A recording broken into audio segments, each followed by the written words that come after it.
Bonjour.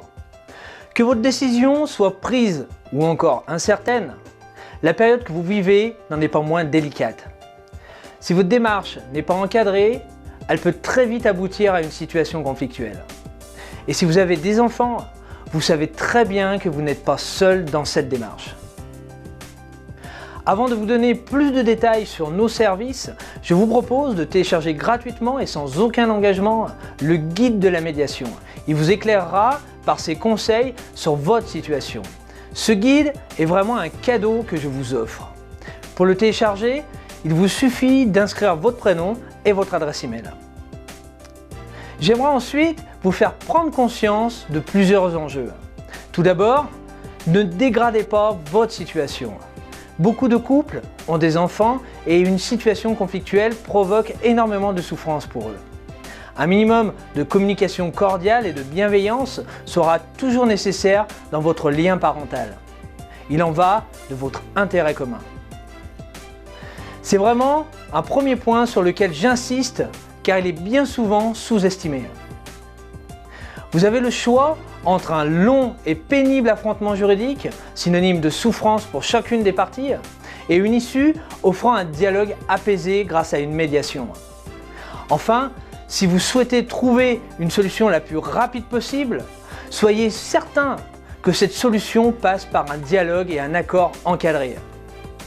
Il est illusoire de penser qu'une séparation contentieuse devant un tribunal prenne moins de temps. C'est exactement le contraire. Voilà, à présent que vous avez pris conscience de ces enjeux, je vais vous parler des 4 situations qui se présentent à vous.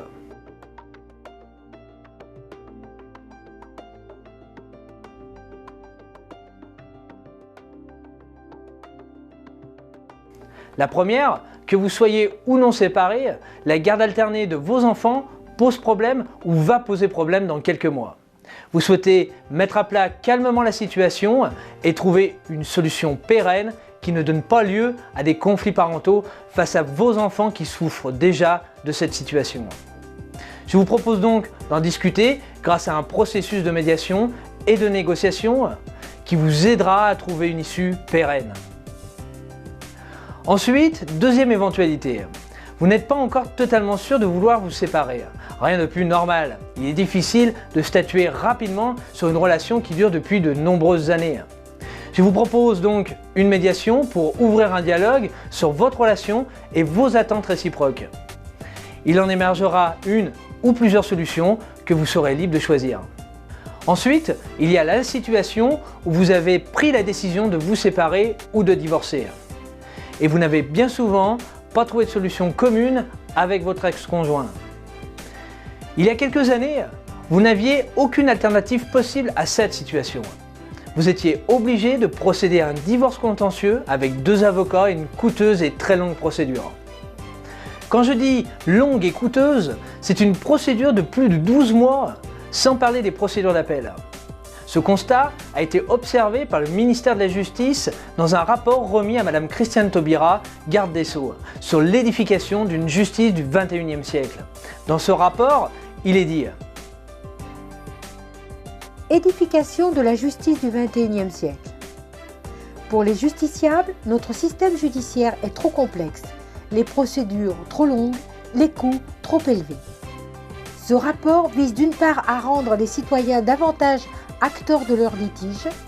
Le citoyen ne se reconnaît plus dans la relation administration-usager. Il a besoin d'être davantage acteur de son litige. Il propose notamment le développement de procédures de résolution amiable des litiges, comme la médiation. Aujourd'hui, vous avez le choix de prendre part à cette nouvelle justice du XXIe siècle, qui vous offre la possibilité d'agir sur votre situation et d'initier une médiation. Dans un premier temps, cette médiation aura pour objectif d'initier un discours vous menant vers une solution. Une fois cet accord trouvé, il vous suffira de réaliser ensuite votre consentement mutuel. C'est aussi simple que cela. Enfin, dernière situation possible, une hypothèse bien souvent mise sous silence. Lorsque les 2 parties n'ont pas les moyens d'un divorce contentieux, ni le temps de rester plus d'1 an dans cette situation sclérosante, elles décident malgré leur désaccord, de réaliser un consentement mutuel. C'est un choix qui est clairement désastreux. Cette décision est une véritable bombe à retardement.